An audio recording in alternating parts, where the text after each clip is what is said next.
back to Information Revolution, a podcast for people working with information or just excited about it.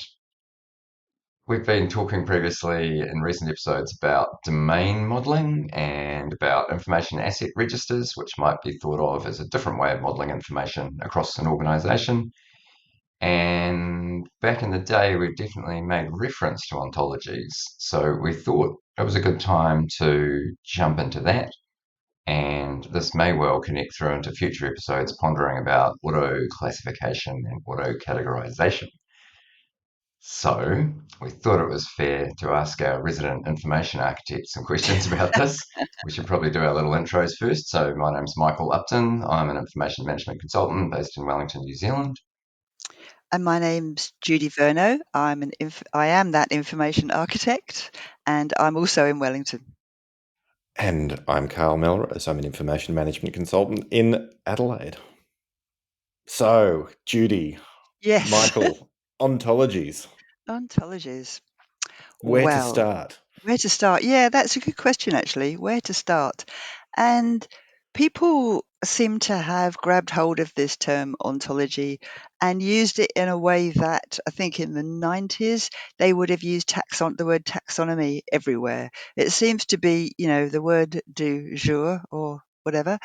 When people think about, in organizations, think that they want to control their vocabularies for various reasons, which we can go into. But when they're thinking about what we might call knowledge organization systems or vocabulary control and related things, there's this big thing to call everything an ontology these days when they're not, in my view. Although actually I've read contrary views about this. Some people say all taxonomies are ontologies. Some people say all ontologies are taxonomies. It's just Limited, maybe taxonomies are limited ontologies. Well, that's better in my view. And I just think it's hilarious, as I've probably said before here, that information architects just seem to be really rubbish at nailing down their own definitions of terms. This is part of what our work is. I was going to But say we're that's so irony, isn't bad. that? That is definite irony, isn't it? We are so bad. What do we mean by taxonomy? So in the 60s, really, 60s, 70s, there was a group of people called the Catalog Research Group, who developed a thing called a thesaurus, not the old Roget's thesaurus where you're just listing all the synonyms for particular concepts, but that idea of connecting terms together by broader, narrower relationships. So animals, and a cat is an animal, and a Persian cat is a cat. So linking things in those ways, and also adding in synonyms and also adding in related terms. And they did that in order to support findability. But most of that work was when the librarian was still the information intermediary, if we remember those days. So instead of looking things and searching for things yourself so much, you might go to the librarian and ask them. And so the thesaurus and ways of adding metadata to resources was things that these librarians did. And using these thesauri, which were very carefully constructed according to ISO standards, etc., etc. Anyway, moving right along into, let's say, the 90s, I'd say, these things called taxonomies started to take over, deriving from the old Linnaean taxonomies, for the animal kingdom, plant kingdom. But organizations realized that they needed to start categorizing their content because there was so much of it coming along. And so they started to build these things called taxonomies, which were browsing structures as well as tagging structures, and kind of looser, or often looser than a classical thesaurus.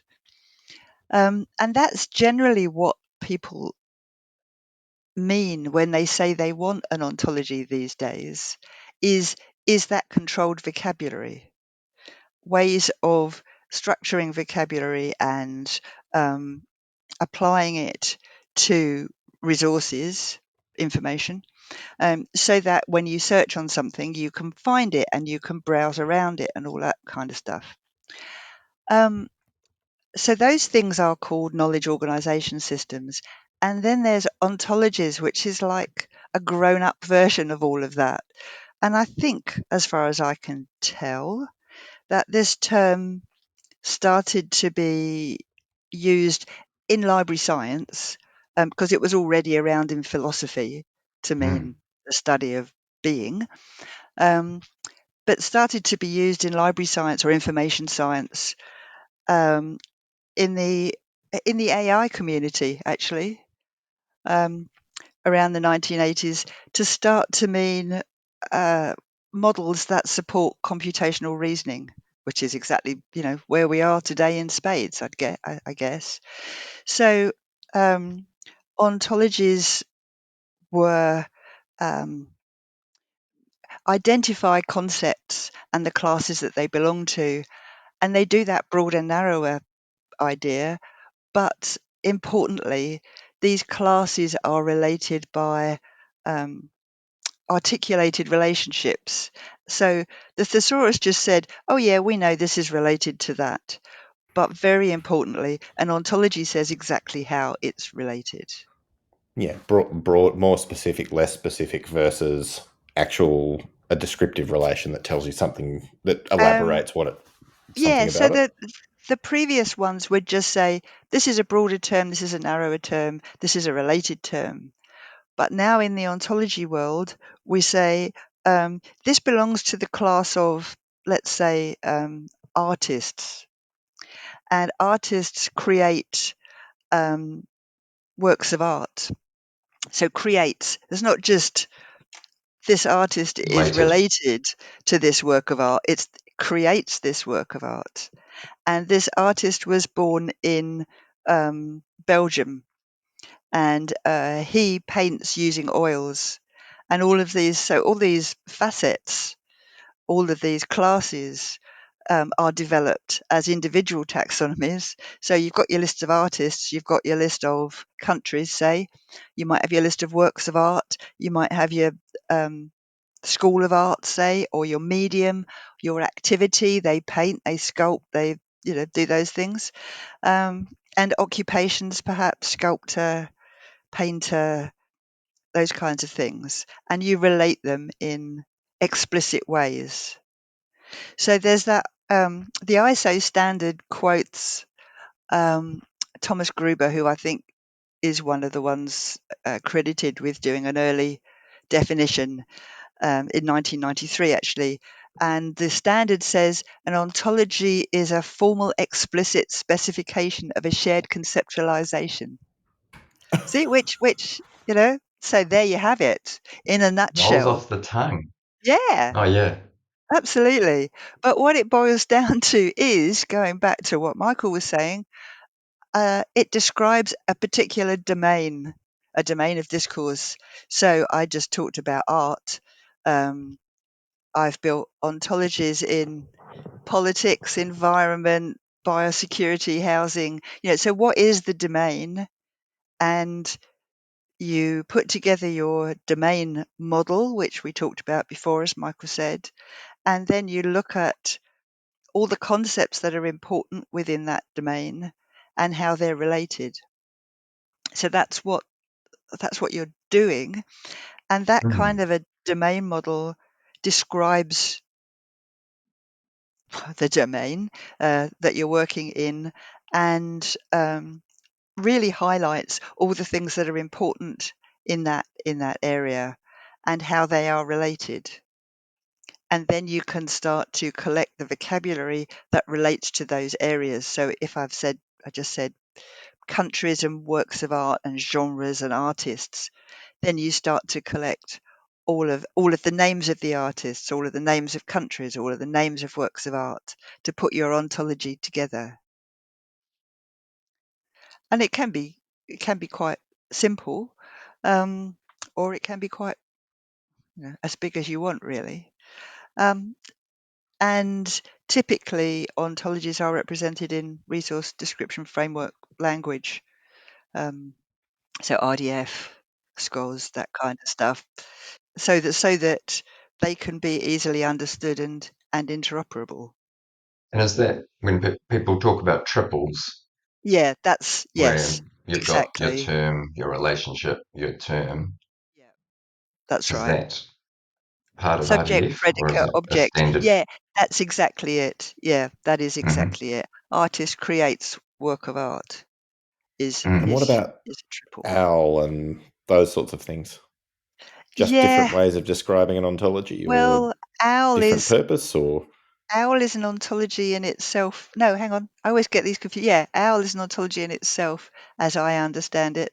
I get very confused by the more technical side of it myself, but it sets out the language that you can use for describing these things. Um, yeah, it's like the meta So we used language, an if you like, ontology to describe the rules for for creating an an ontology. ontology. Yeah, yeah, yeah, yeah, yeah, Oh yeah, yeah. yeah. Exactly, exactly. Ontologies all the way down. Yeah, turtles. yeah, Yeah, yeah. exactly.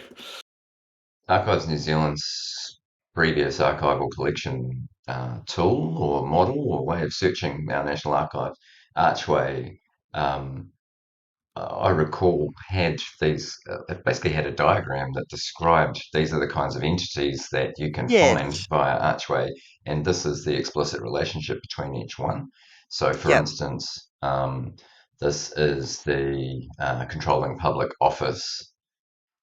Well, this is a public office, and the public office controls the archive, the collection. Well, I'm not going to get the Yeah. right words they used, but and once I met you later on, Judy, and heard you describe these things, and saw some of your work, it did strike me that this did look like a simple ontology to me. It looked Yes, like it is. an It is. example of it. And one thing I'd say about it is because suddenly we get into uh, potentially very specific language that needs to be unpicked to kind of understand what we're even talking about when we're trying to describe these things. Is that actually my experience of encountering a thing out there in the wild and then afterwards going, oh, that was an ontology, was that it was really intuitive and it was really helpful. The actual my experience of working with in ontology in real life was that it was easy. It was like, oh yeah, okay, cool. So this agency is the successor of the previous agency. Something Exactly. like that. It's like it just spells it all out in natural language, and it's like, cool, I can understand this. And of course, it takes a minute. It's not. It's not. Yeah, but it's. I guess I just wanted to emphasize that um,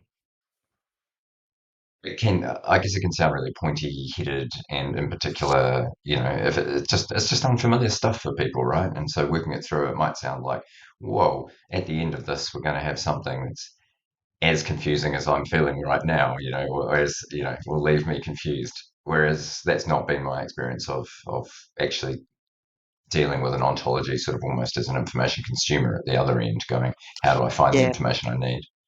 Yeah. That's absolutely right. I mean, when you get right down into the techie side of it, which I don't tend to do, then it is quite hard to understand what the hell's going on when you're looking at all this scripting. Um, but It's very yes, practical. up at the consumer end, it's really interesting, easy, and can be used as a knowledge base in its own right. So if you can look at you should be able to look at the ontology and go, oh yeah, I can see what's going on there. I can see what I can see the scope of this domain, and I can see how these things relate to each other. And then I can start to draw some conclusions. I can start to interrogate my content in interesting ways. So if we go back to the art example, if things have been tagged, and we'll come back to that in a minute, I can say, well, then how many 19th century Dutch sculptors worked in bronze? Because it's all tagged It's up, and I modeled. can, yeah, it's all modelled, and I can, yeah, do that inference up the line, as it were. I know that. Um, I can't think of examples quickly, but I know this place is in is in London, and I know that London is in the UK, and I know that UK is in Europe. So if I want to find all the European, if I've labelled all these artists as being born in London, then I can find all the European artists. If you see what I mean, Yeah, because sure. it goes up the tree and says, okay, I know that London's in Europe. I mean, And you you can also use can, all the terms you've got with precision as well, because Yes. mm, you actually understand the relationship, the things that relates to. I mean, it's what we yeah, spend our lives turning ourselves in knots to define things.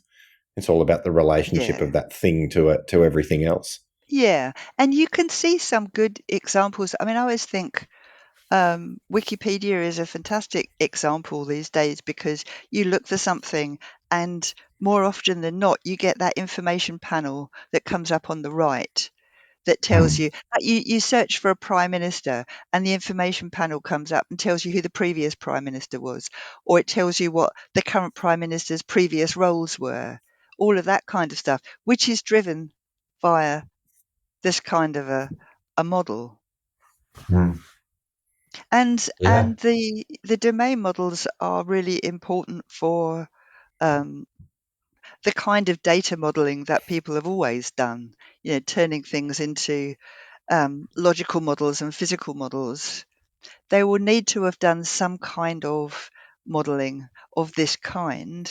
They might not have been quite so explicit, perhaps, about the relationships, but still, they've needed to understand what the concepts are in this mm, realm. I mean, any kind of customer relationship management system is, for example, is going to have to model the customer.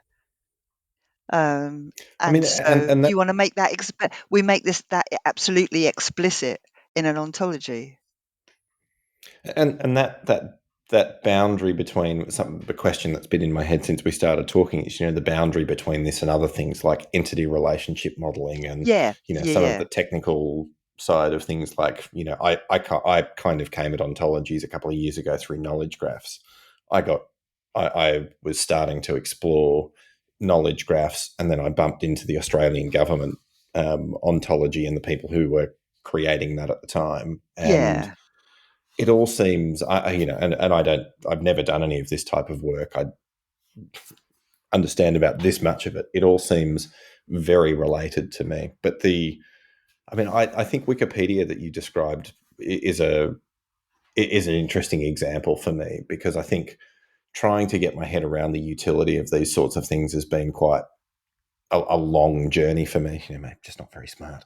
But the sort of way I come at it is, you can think about something like Wikipedia or something like that as you are constantly just putting your links in, and it's all this manual process. Whereas if you are building an ontology behind it every time you add a new thing in, you don't need to go in and link it to every other thing that it relates to. You just kind of put it in and you describe a couple of the relationships it has, and then all of a sudden you understand almost everything about it, because you have the context for it.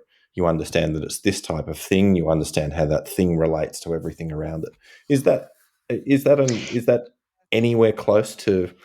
If you've and I mean, in order to build an ontology, you have to design the upper ontology, which is what are the classes that we care about and how do they relate to each other.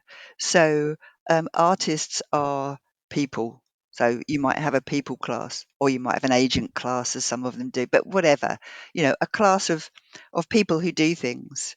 And you might have a class of locations, and you might have a class of activities. So you set those classes up to begin with as your really high level part of your upper ontology, and you make relationships between them, which are always going to be true for anything that's in that class. So people mm, do activities. So the do bit is you know, the predicate. relationship. Yeah, and that will always be true because people always do activities. If you Hmm. see what I mean. And activities take place in locations. So yeah, then you start to fill in the bits that you really care about, the specifics, and you relate them to the specifics. So I don't know. What can I think of? Judi builds ontologies in Wellington. So that would be the specific thing for the class. Judi Vernau is part of the class people, and Wellington is part of the class location. And you start to build those specifics, and you can use. I mean, when I've built them, I and my colleagues have been building them, knitting them pretty much by hand. But there are obviously tools that you can use to help with that, to make it a little more easier and faster to do. And if you build them alongside other large language models or natural language processing, you can use all kinds of things to help. If I try and imagine how this sort of surfaces in an organization, I mean, I've seen them built into a document management system to, Yeah. as part of sort of auto classification. So it basically surfaces as a series of tags against an item. We've talked about several web examples, and I guess we haven't really touched on that whole movement of the semantic web, but I understand plenty of crossover there. But yeah, have you seen other ways that it actually comes through in terms of like, so I know, Judy, your experience will absolutely be, on the building side. What then happens once one's in place, and like, where would someone sort of find it, and where would someone contribute to it, perhaps?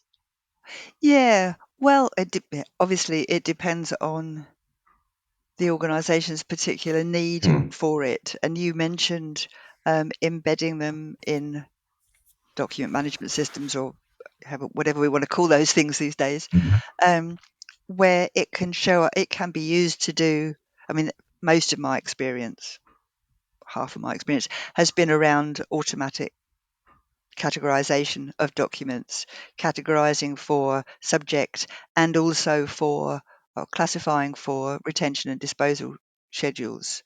So you can do that in a number of all that automatic classification in a number of ways. But in my experience, using an ontology to support that is a more belt and braces way of doing it, because you're absolutely sure about your relationships and how they work together, and those relationships can be used to improve the quality of the tagging. So how does that manifest itself? It means that if you search on this, then you're much more likely to find the accurate, the right, the precise results. But you should also, if not should, but it would be nice if systems also allowed you to be able to browse around the ontology Mm, just of sure. itself, because there could be all kinds of things that you could find out that you just wouldn't have found if you didn't have that mechanism to allow the browsing. So then also that the knowledge graph kind of Wikipedia idea of surfacing that related information is another way of using it. So as I say, you search on somebody and you search on the Prime Minister and you can see their former roles and former Prime Ministers and all of that. So that becomes a kind of knowledge representation in its own right. Then just very simple things like providing a business glossary. So every term in your ontology ideally will be defined, because you'll have been thinking about what it is carefully in order to put it into the ontology. So then providing those definitions for people is really useful. So we all know that when we say this, we all mean the same thing. When we talk about a home, we mean the same thing by home, or a house, or a dwelling. A dwelling is a good one, actually. Do we all mean the same thing by the word dwelling? Fairly, yeah. I mean, even basic terms that you'd think, well, they're bandied about in this organisation all the time. There are meat and drink, but actually, people mean slightly different things by them.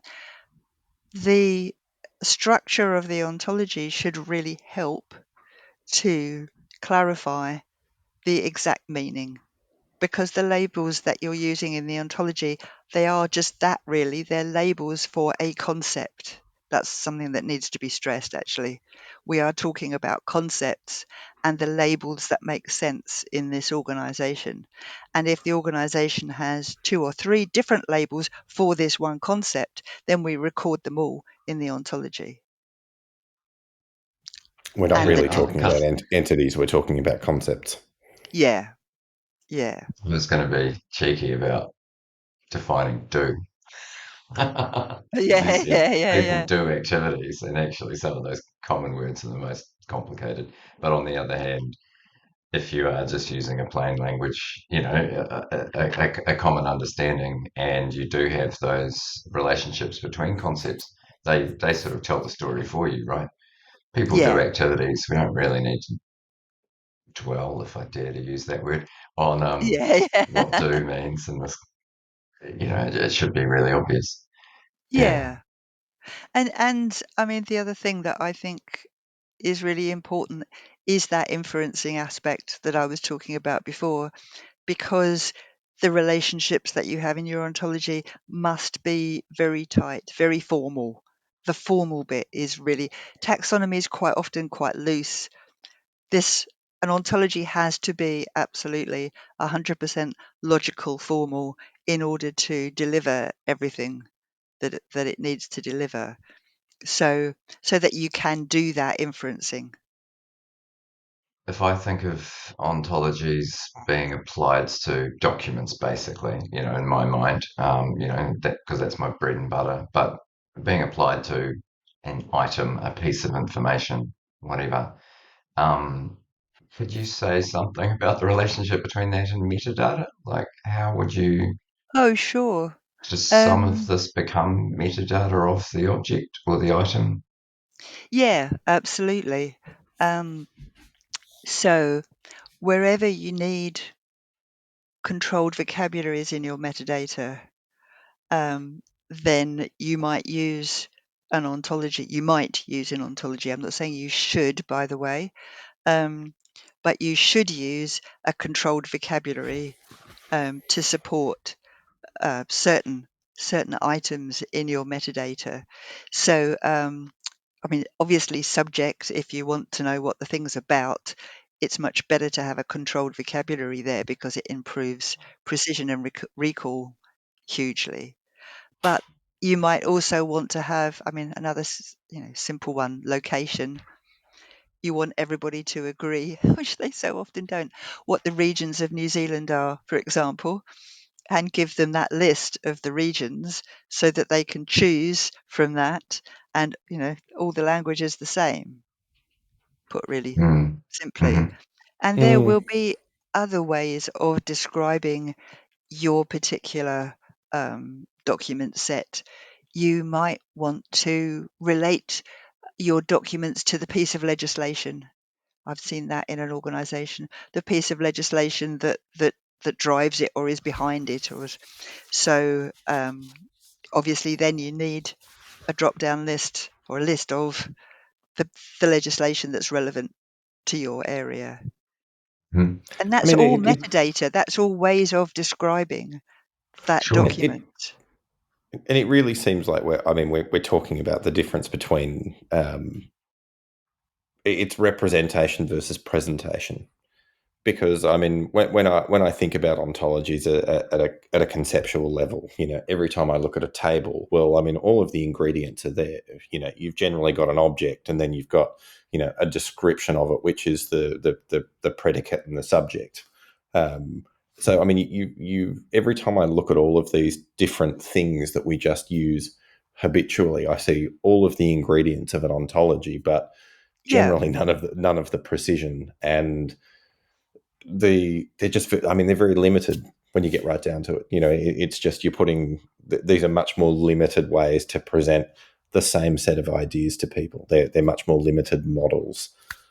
Judy, when you were describing the idea of the locations mm, as an idea of a controlled vocabulary you might want to serve up, I immediately went to, yeah, but how do you choose the right location? What would that mean? As in, how is the location related to that piece of information? For instance, is it the subject of it? Is Oh, it right. Where it the is. sort of almost like the jurisdiction it applies to, or the region it Sure. applies to? Absolutely. I guess Very it called good. out for me, and then I went from there to the same thing with people. Imagine if you had metadata and the field just said person, and it didn't say author, or it didn't say Oh, yeah. reviewer, or it Well, didn't say manager, or it didn't say whatever. And so, to your point, Carl, we get into a bit of the specificity when we're defining what the fields are, even if we're kind of pulling through instances of the concept, I suppose, being people. Um, yeah. we And are that, doing this work of going, oh, hang on, we actually need to understand the relationship, and we're putting the relationship in the name of the field. And yes. yeah, and so that could, with more precision, um, Yeah. People is be sort of the stepping a really stone good into an example. ontology, I suppose. Yeah. I mean, people, you've got the author, but then who is the author? Is the author the chief exec who wrote it, or the person who saved it up into the system, that old chestnut, Yeah, And yeah, what do we exactly mean by that? whatever And the you'd want software to be, forced you to say is true. Yeah. Who owns this record? yeah, What is an owner? yeah, and What is you the you record? you oh don't Who Oh am I? you'll God. Sorry. you'll know the Dublin core metadata set, and that is described as an ontology Right. because it's Yeah, yeah. a set of concepts for describing a document. I mean, I don't think it is personally, I've but never thought of it Right. that way, but I know, I but I don't have think seen it described as that. Yeah. Interesting. Might go all the way back to your point that everything's an ontology at the moment in terms of Well, popular parlance. I do kind of wonder if there is a little bit of that in it. By the way, earlier I mentioned Archway being the system for archival management at Archives New Zealand, and saying that I thought that was an ontology.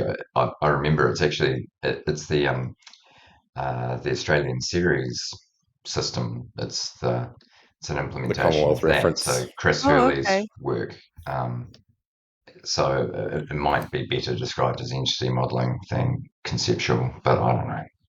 I don't know what that even means. I'll just say those words. There's plenty of ontologies around, like records in context ontology for describing records, and various other ones. So these things are knocking around. How much they get used is another question, actually.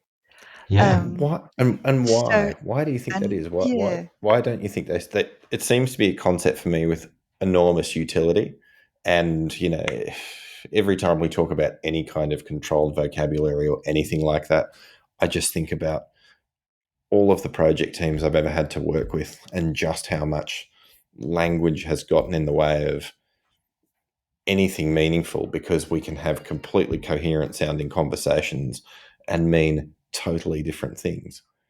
And no one realizes it. And particularly, when you've got cross domain project teams like you inevitably have when you're doing a records mm, project, because you bring people in from IT and you can't agree about the meaning of metadata or pretty much anything else. Or at least you could if you realized you were talking about different things when you were talking about it. You often don't yes. even realize that you're meaning completely different things. Conversation recently with some people about automated backup, not automated backup, automated destruction, and they had a completely coherent conversation with they come from a technical background. They had a completely coherent sounding conversation with um, a vendor about automated destruction, and came back thinking no one's doing automated destruction, but what they were talking about was not automated destruction. It was not. They just had a completely different sense of what those things meant, and so they asked this Sure. question and got an answer that sent them down one road when conceptually describing totally different things. And I kind of sit across both of these groups and domains, and so I can kind of see that. But every single time I encounter one of those situations, I just feel like we're kind of fumbling around with language. Actually, there's a brilliant article that I posted to LinkedIn a little while ago. It's from there's a guy who works in cybernetics, or he studied cybernetics, and that's kind of what he does. So I don't know how you describe that actually. But the article's called "All Communication is Miscommunication," and it describes this sort of cybernetic perspective on communication about people, sort of perturbing other people with the language, and that perturbation creates some kind of response inside people that links things to concepts. It's a little bit abstract, but that idea that all communication is miscommunication. I mean, this shows up over and over and over again. You read Michael Polanyi's stuff on personal knowledge, and you bump into the same sort of thing where he starts talking about how, any act of communication is an act of tacit knowledge, because you don't know what that word you're saying represents in someone else's head. And I feel like we're talking about the same thing. I just feel like it's a concept with enormous utility, but I don't see it used very often. And I guess I'm a little bit confused about that. Is it we just don't feel like, is it people don't understand it, or they don't understand how often they miss, or they don't understand how, I mean, I come at things as understanding problems, but what do you think? That's a bit of a ramble. I'm just going to stop. And why do you think we don't see more use of these things? I think we do see more use of these things, but we don't necessarily know that we do. So we just use Wikipedia, but we don't think about it. And we use Google every day, but there's very large ontologies going on behind there. So we don't necessarily know that we're using it. End users don't necessarily. I mean, why and they shouldn't. They shouldn't need to know about this. But I think your question is probably more along the lines of why aren't organizations, your average organization, taking more advantage of this kind of approach, knowledge organization systems? And I think the answer is that they just don't understand, and they get scared, and they just think, well, that's a lot of money. I mean, they're willing to pay millions for a new document management system, but they're not willing to pay however much for this kind of add-on, because they don't understand the value, which goes back to all the conversations we've had about how do you sell these things to senior Yeah. management. And if they're trying to save money, which of course everybody is around here at the moment, it's going to be, a nice to have, but not a must have. And that's understandable. Yeah. And I mean, it was on my mind when we were talking about it and sort of what it would take to build it out. It does sound like more work than doing a taxonomy, because you are hoping to basically build something out that delivers more value and creates Yeah, more for opportunities in sure. terms of, For sure. And it improves is. auto categorization, Yeah. etc., etc. Takes more work equals, is more raw cost. I'm not saying it's worse value for Yeah. money. I'm saying you just have to But I spend more. Like, would it cost more to create a formal knowledge information system? Not sorry. knowledge organization system, yeah. Yeah, thank you. Compared to a sort of I don't know, Compared to what though? Yeah. I mean, metadata scheme with some controlled vocabularies. for sure it would. And I Hmm. mean, I've been asked by clients, what would it take to build us an ontology? And my report has been, you don't need one, because Right. what you're trying Yeah. to do is you need exactly what you've just said, Michael. You need a metadata framework and a set of controlled vocabularies, and that is going to deliver you so much benefit from where you are now. don't even, you don't need any more than that.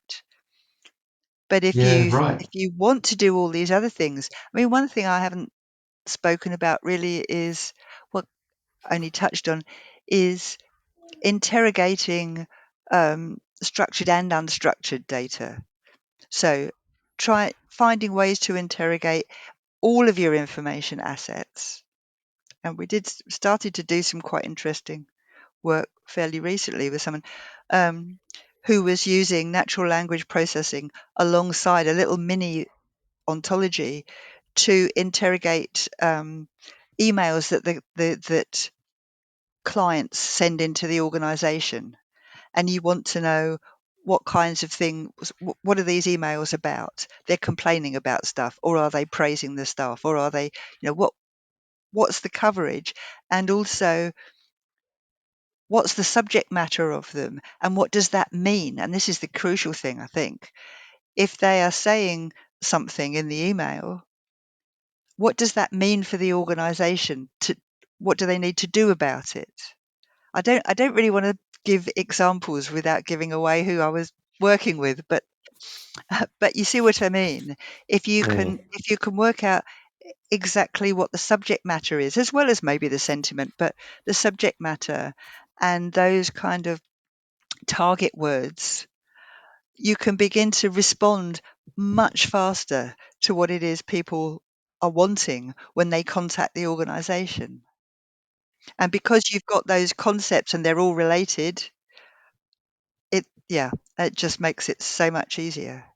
So where you have situations where you can see reasonable benefit in Yeah. kind of trying to pull disparate sets of information together and get inferences out of that, like that's where Yeah. the ontology becomes worthwhile, as opposed to when you're managing perhaps just within one system and trying to better describe what's happening in one place. Well, you Is know what that it's like trying to persuade management that they really need to improve the ability of staff to find stuff. It's always so. If that's your only argument, you may not always win. It depends on the type of organization it is. I mean, if it's a really research heavy organization, then they're much more likely to take notice of that argument. Findability is crucial, but in government departments, for example, they might be much more interested in being able to respond to the public much more quickly.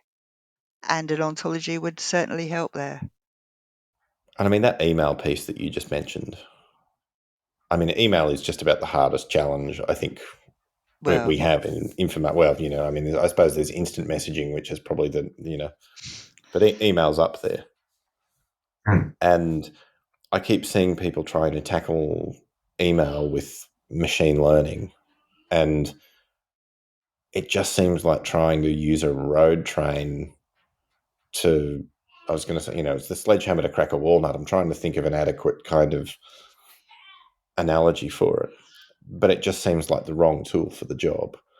And this kind of thing, ontology type stuff with knowledge graphs and those sorts of things, something that can really see the relationships between words and the concepts and how they relate to our context, always seems to me to be the way that can solve those problems.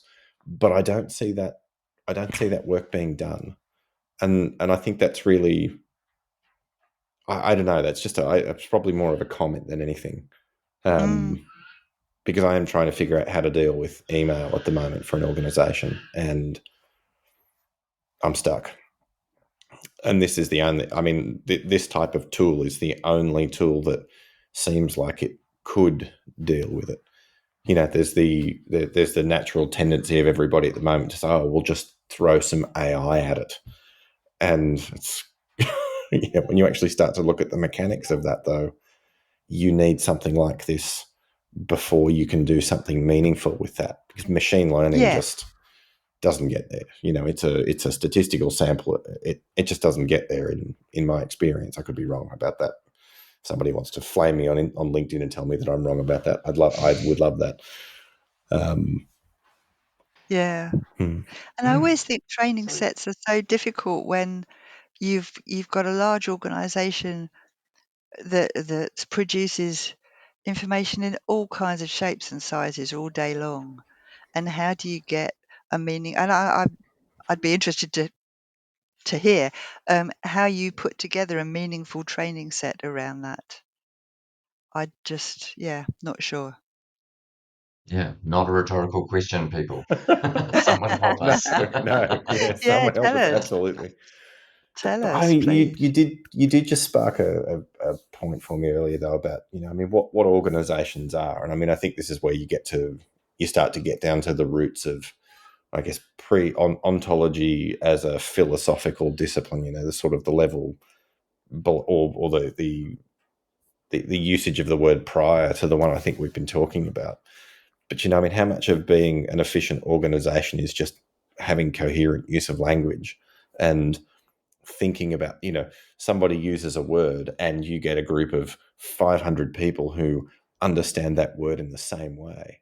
And all of a sudden, you can really take action, because you can take action at scale. But until you've got those 500 people that explain it, that understand it the same way, you just create chaos.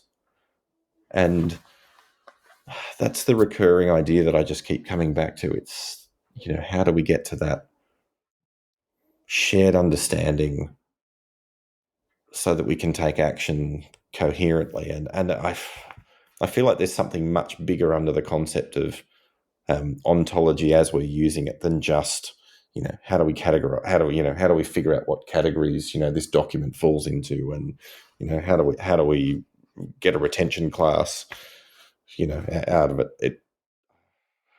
It's one of these things. Again, I Agreed. was so, yeah, I'm so interested to do these modeling focused episodes, because these are things that I'm really grappling with and don't understand very well. But I feel like there is so much utility to them there has to be so much utility to them.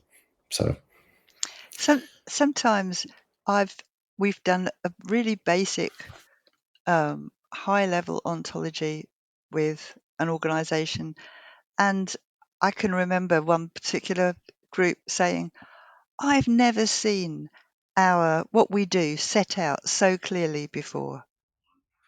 It gives me a really good sense of what we actually do.